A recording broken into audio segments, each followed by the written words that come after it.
Hello, good evening, ladies and gentlemen. So good to see you all again tonight. Boy, oh boy, thank you so much for being here. My name is Nicholas Vaselli.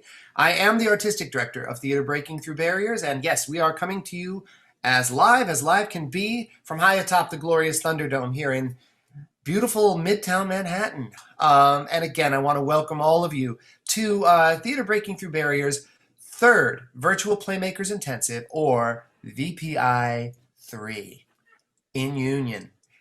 Oh, you guys, I'm telling you, we had a really great show last night. I think the Stuart Green's play really gave us a great kickstart for the second week of I think our largest Playmakers Intensive that we've ever done. Certainly our largest virtual Playmakers Intensive.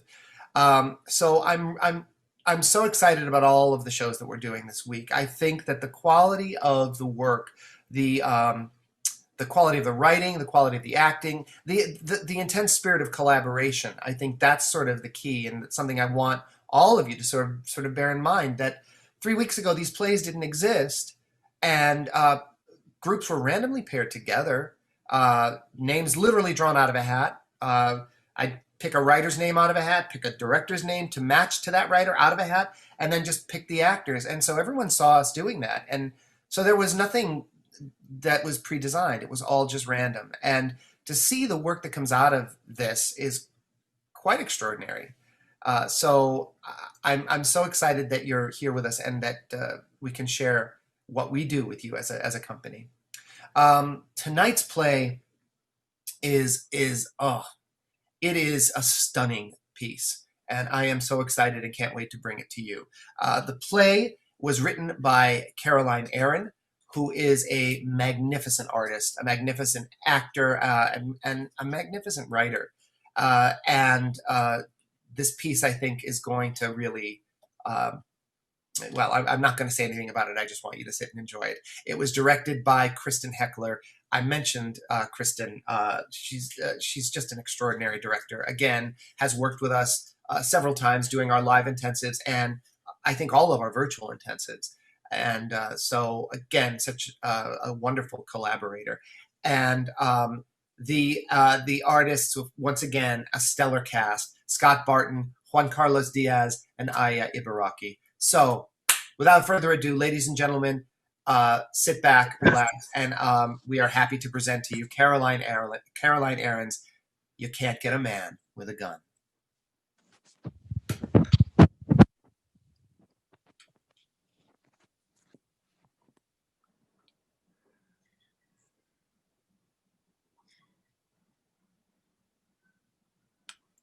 Not, well, broken is too strong. Last session you seemed doubtful. How was the week? Any better? Well, not sure. What happened when you two talked? Hard to say. Maybe it'll be easier to tell Oliver. Oliver? Yes. Let me introduce you to Oliver. Oliver, say hello to Bart. Hello. You've got to be kidding. Just go with it for a minute, okay? Oliver, for now, is Ernest. I want you to talk to him. It's hard enough doing therapy this way, but I'd draw the line at a puppet. Which have been known to have real therapeutic value.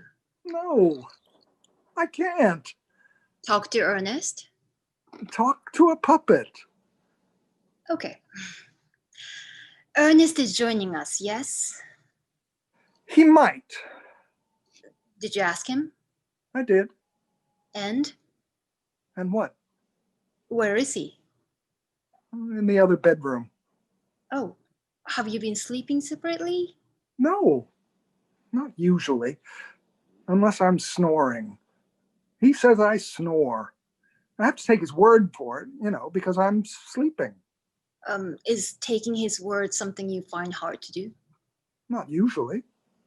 And now? I trust him. I always have. That hasn't changed. What has? Changed? Yes. The world? I mean, the two of you?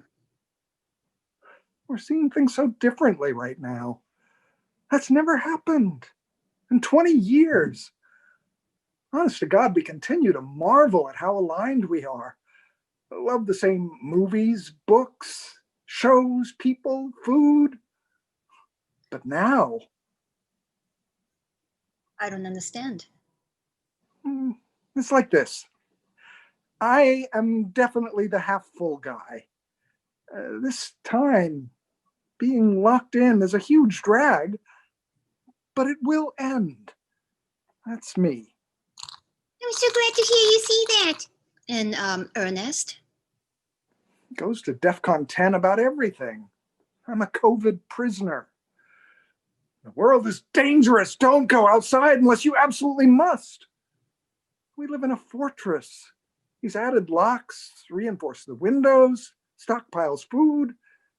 You have no idea how much toilet paper we have.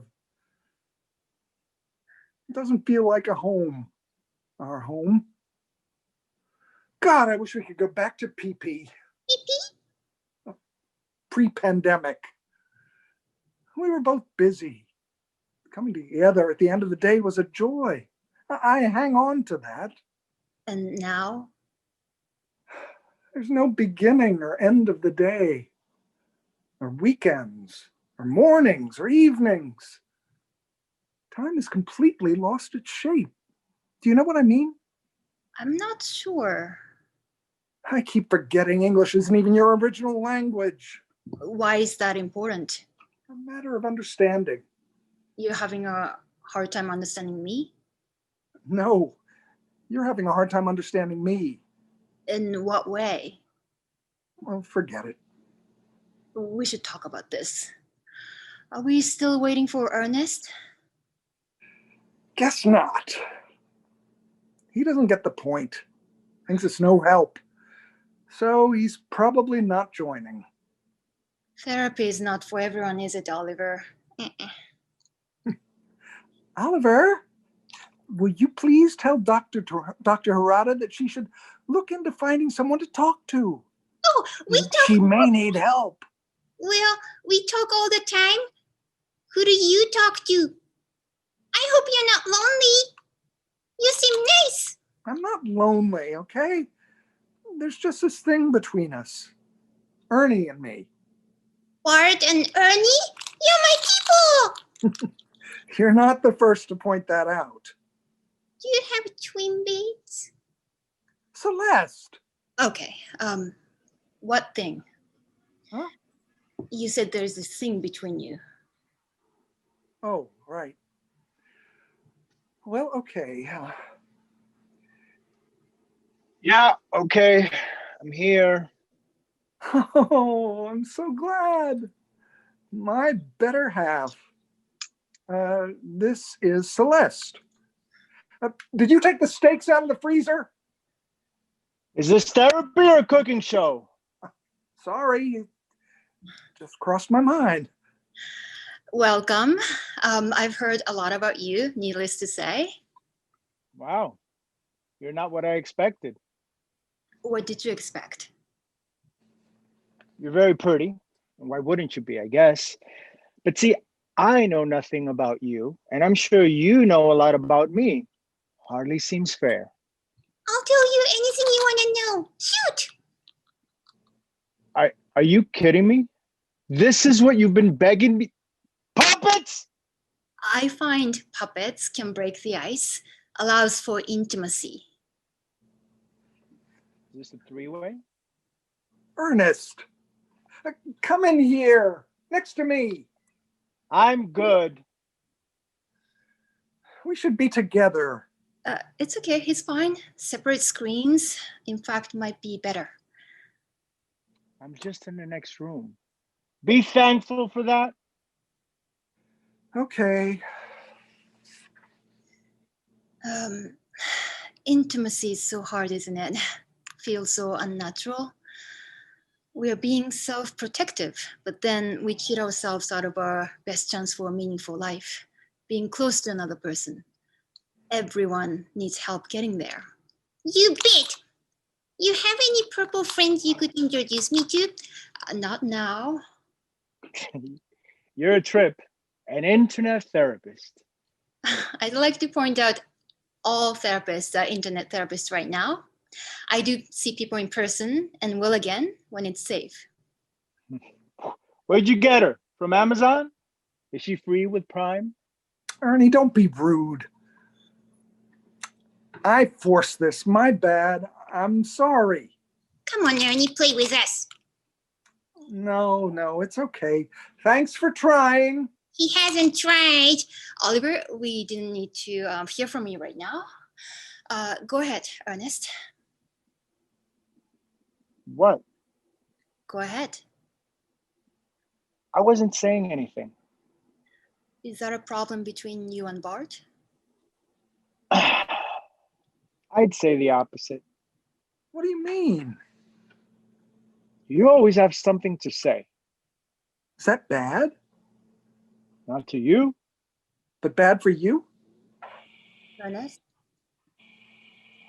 Yeah, do you have a problem with Bart? he knows. I do, but we're here to get through this impasse. There's no getting through an impasse. That's why it's called an impasse. Impossible to pass through. True, but maybe I can help you navigate a way around it. When you drive and hit a dead end, what do? When where you want to be is right over there, but how? How the fuck do you get over there? Maybe that stuffed companion of yours knows? Did I hear my name? Oliver, let me ask you something. Go ahead. Well, do you ever ask for directions? How do you mean? Well, you're a guy, and males have a reputation for not asking for direction when they get lost. I always ask for directions. Is that just me? Your point is? Therapy. That's all it is.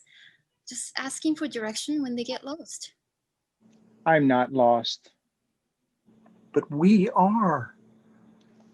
We're fine. You have a loaded gun in our bedroom. Do you want to shoot Bart? Sometimes. Whoa. It's not what the fun is for. You said fun. What? You said that's what the fun is for. Meant gun. I don't want to live with a gun. I'm not living without one. So there you have it. Let's start with you, Ernest. When did you get the gun and where? Are you doing a background check? Trying to understand your feelings. Why you need a gun. Where do you live? We're talking about you. We live in Morningside Heights, and it's perfectly safe.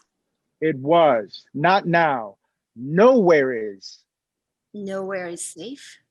Maybe for you. Are you kidding? She's a pretty lady in her 20s or 30s. She won't say. A gun makes me feel less safe, not more. Get over it. I can't.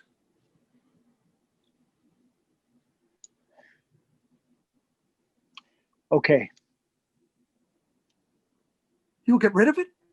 No, absolutely not.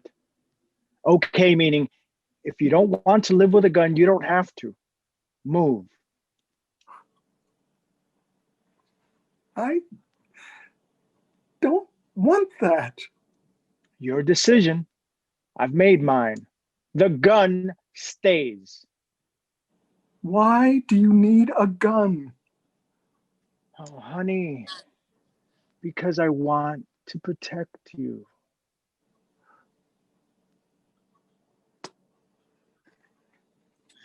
Celeste Harada. Harada. I swear to tell the truth, the whole truth, and nothing but the truth, so help me God. I wasn't a witness. I wasn't there and found out about the shooting the same way everyone else did when I turned on the morning news. At first, they didn't release the names involved in the altercation. I think at the back of my brain, I registered 2 men, Morningside Heights, and thought, But later, when they named Ernest Comey as a shooter, I was, oh my gosh, I just met him. Well, not met him, but over Zoom, you know? I'm a family therapist. Non-traditional. I use puppets as part of my practice to great success. Since the shutdown, I have been treating people virtually, and that's how I met the victim, Bart Lipson. I had been seeing him bi-monthly for the last 6 months. Like a lot of couples, this enforced time together brought up a lot of issues. Bart, Mr. Lipson, asked if he could invite his partner to be a part of one of our sessions. I supported the idea. That was last Tuesday afternoon. Of course, I cannot reveal the content of that or any session. What I can tell you is this. This was not a crime.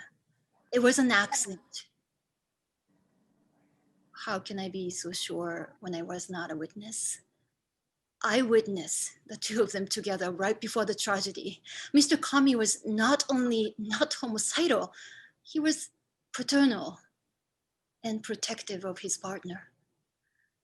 The two of them manifested a connection that was unbreakable, in my professional opinion.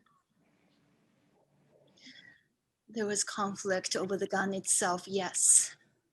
Mr. Lipson didn't want to live in a home with a firearm.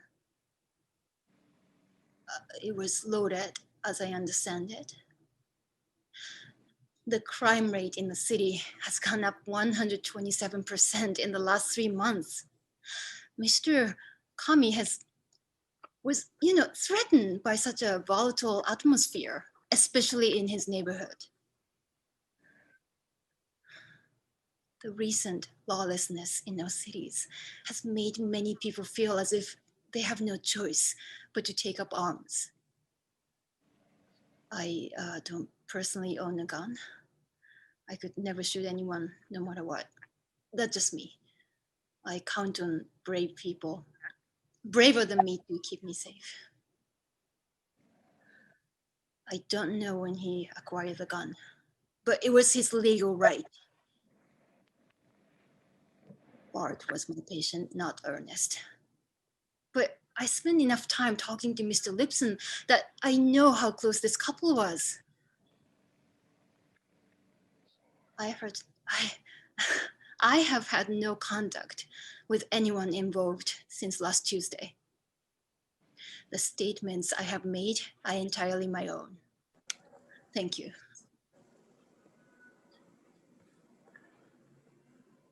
Ernest Comey, I do.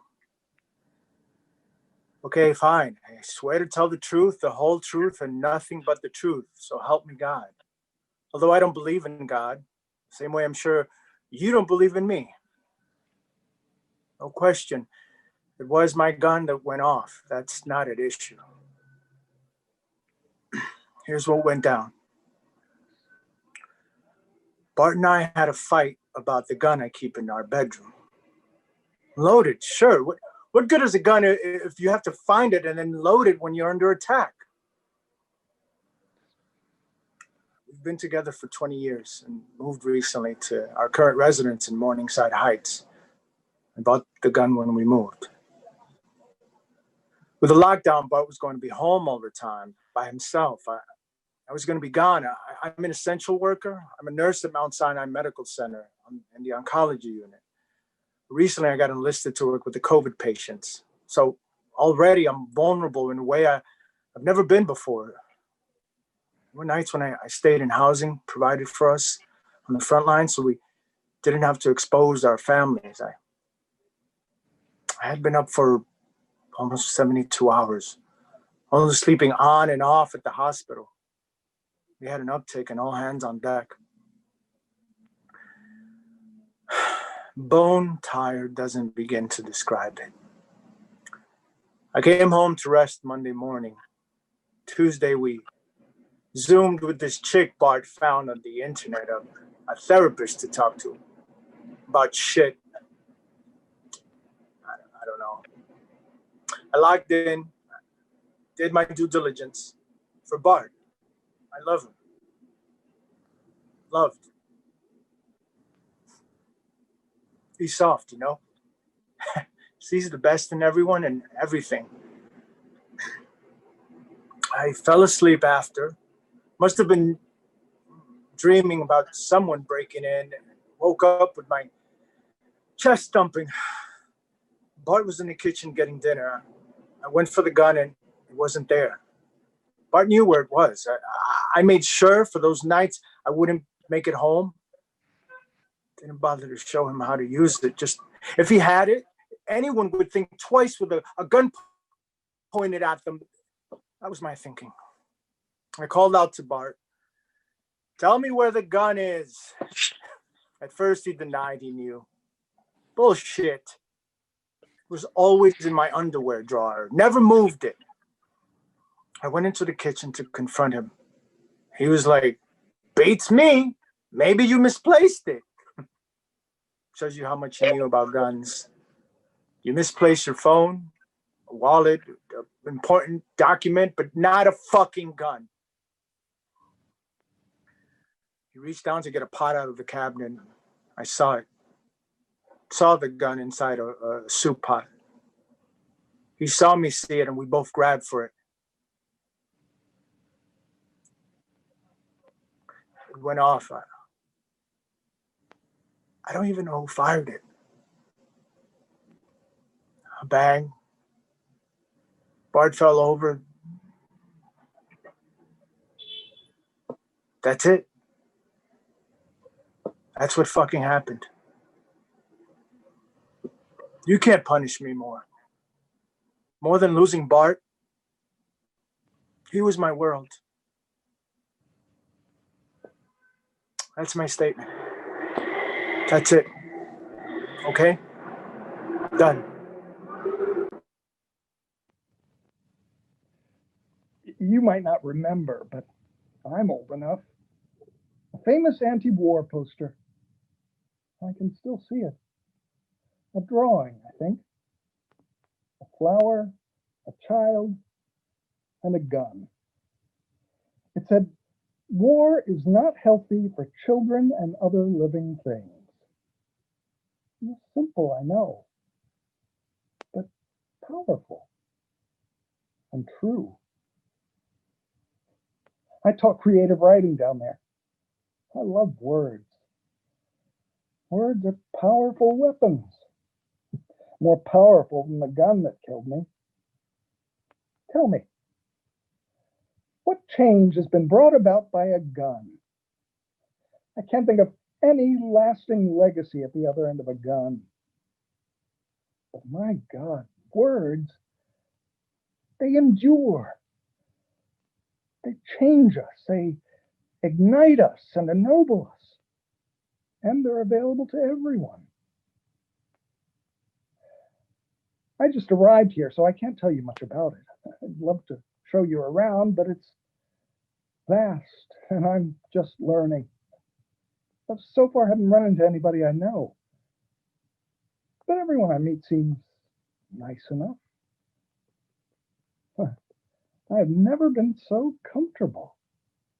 The temperature is perfect. And the food is sensational.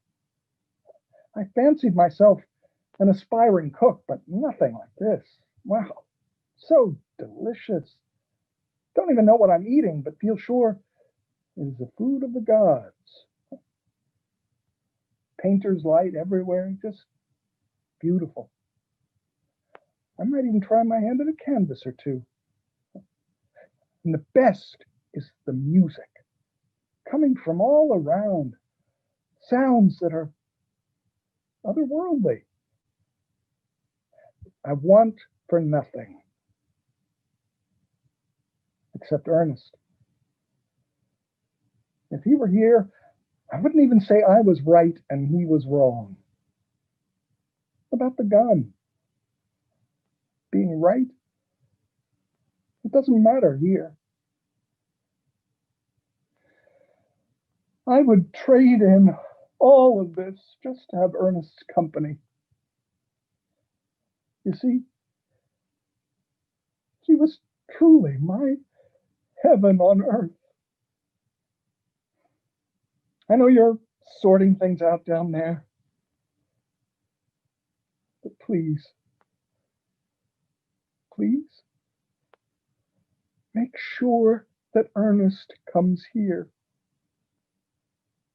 I'll be waiting.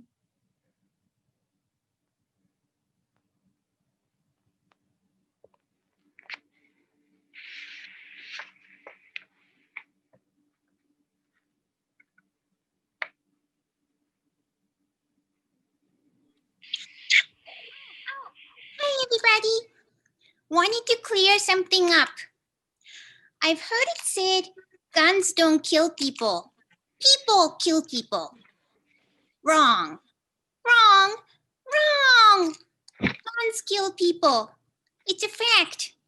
And handguns, particularly, they are far more likely to kill someone accidentally than provide any kind of protection.